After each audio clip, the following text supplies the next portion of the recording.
Been on kind of like a rampage the past few days, ever since I looked at those Department of Homeland Security yearbooks with the acknowledgement now of the influx of 19 million plus people into the United States, injecting those people into this country since the onset of the 2001 war with Afghanistan. And they want to preach terrorism to us. That's fucked up. You know, I guess it's in their name, right? I mean, they're finding homes for all these immigrants by securing large portions of this land so that they have homes. Yeah, so my big rampage with that is I've worked since I was a little kid. I'm 57 years old. I've been working for a large chunk of my life. Paying taxes, doing all the alleged step-by-steps on how to, achieve this and achieve that in the United States. And I've worked multiple jobs. I've made more footprints. I got a foot impression from Livingston County to Rochester. Back and forth, back and forth, back and forth for years on end, working my ass off. And what do I have? Not a goddamn thing. After working all those years. Not a goddamn thing. Systematically taking me down step by step on some family court bullshit and running my kids through years upon years of never-ending havoc and abuse. I got a problem with that. And you can't reverse it and correct it because they took it all. Took all my personal belongings, took my dogs, now this whole thing with my son. My mother's no longer alive, they say. Who knows if she got kidnapped by one of these immigrants and they just put another body in her place.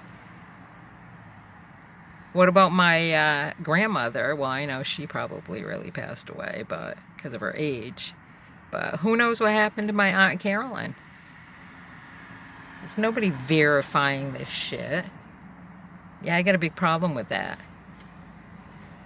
And I have a big blood issue.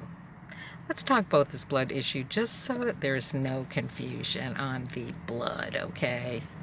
Like, the black person's blood, the New York City Bloods and the Crips and all that shit, okay? Here's my blood issue just for clarification. So when I was 3 months old, I got a problem with my sisters, all of them, okay? I'm 3 months old. My sister Kim gets jealous because there's a can marked with my year of birth that's with pennies in it, and the pennies are more than her can, marked with her year of birth. So she goes on to her rampage and dumps it over my head, smashes the can on top of my head. I still got the scars, Kimmy. Talk about Tin Can Alley. So then that leads into when I was like 2.5, maybe 3 years old, a domestic violence issue with my mother and my father.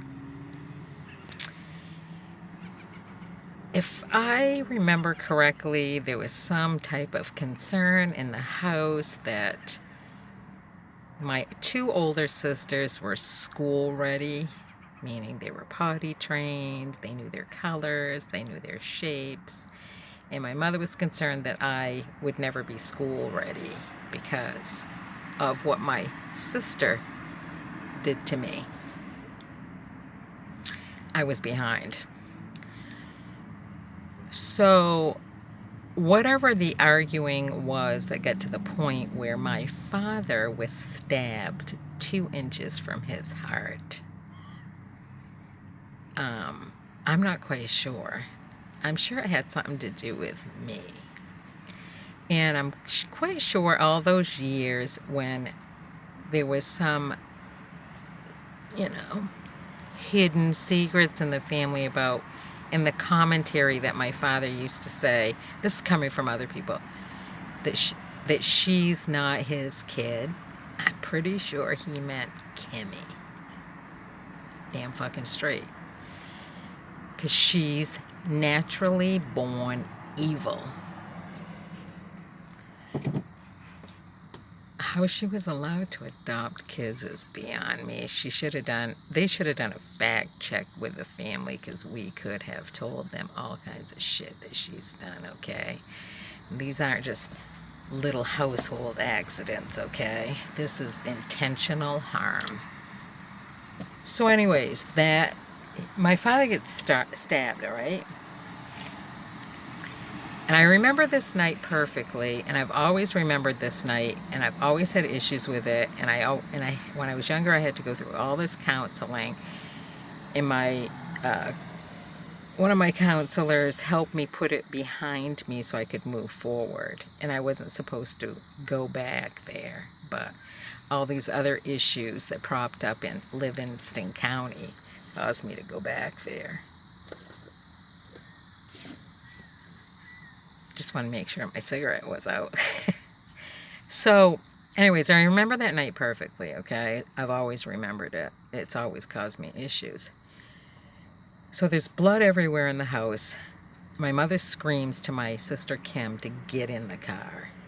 She's got to get my father to the hospital. And my sister Kim is like tiptoeing around all the blood that's spraying everywhere, because she didn't want to get my father's blood on her. So she gets in the back seat of the car behind the driver's seat, and my mother loads up my sister Tony's arms with all these towels and sheets and shit, okay? And then she tells her to go take it to the car. And then she helps my father get into the passenger side of the car, and there's blood like everywhere, okay? Then she's standing outside with me, and I'm on the back seat passenger side, and she tells my sister Tony, you're gonna have to hold these towels, and when they soak through, you're going to have to replace it or put more towels on it to help your father from the back seat. You're going to have to stand up. It's going to be a long ride, but you got to do this. We got to get your father to the hospital. Well, she didn't want to get his blood on her either.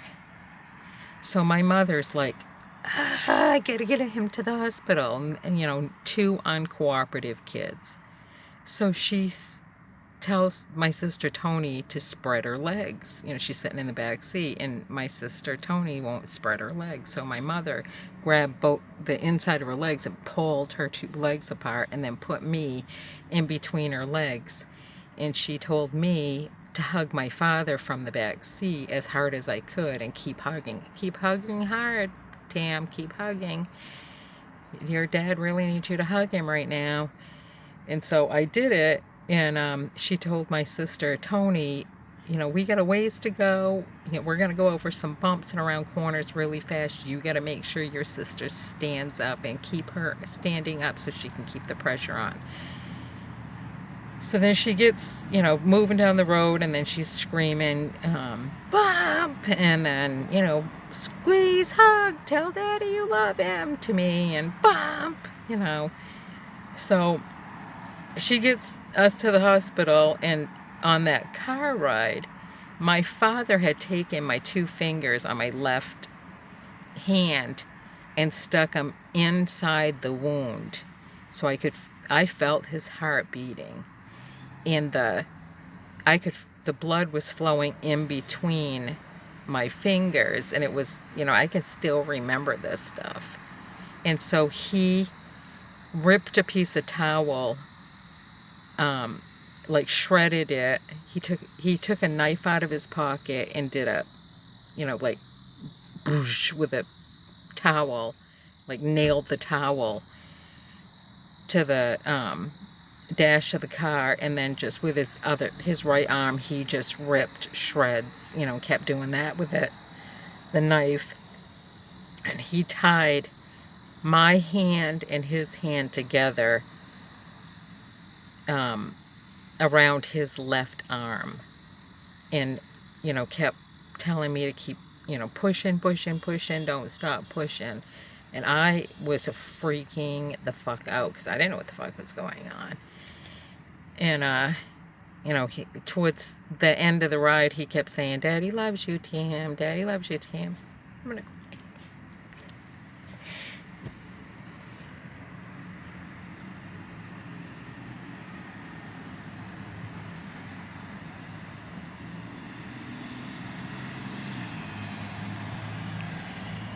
Anyways, we made it to the hospital. And because he had tied us together, they had to take me and him out at the same time out of the car.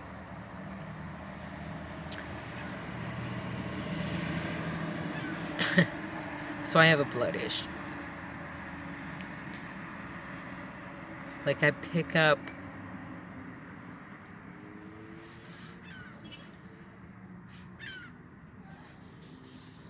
I can pick up the pigment of his blood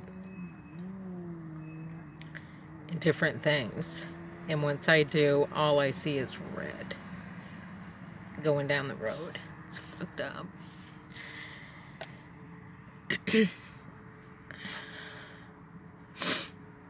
So, here's my bigger problem is, because I know somebody at some point back in them earlier days in the 60s when this shit was going on, or should I say the late 60s, the New England School of Medicine picked up some shit from what went on in that car, and they carried it through on some journals and some reports.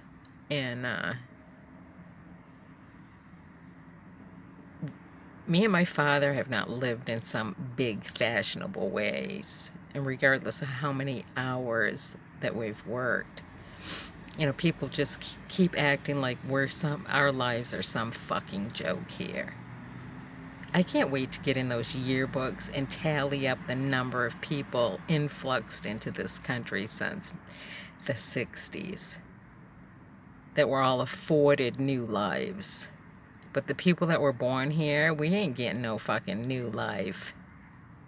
We ain't getting nothing out of even fucking being American. I didn't get any justice in court with family court dealing with that stupid ass Jeff Truex. I ain't gonna ever see anything on that end. And all I can hope and pray for is that the wrath of the Iroquoi is so true. And karma is gonna come back and bite these people really, really hard.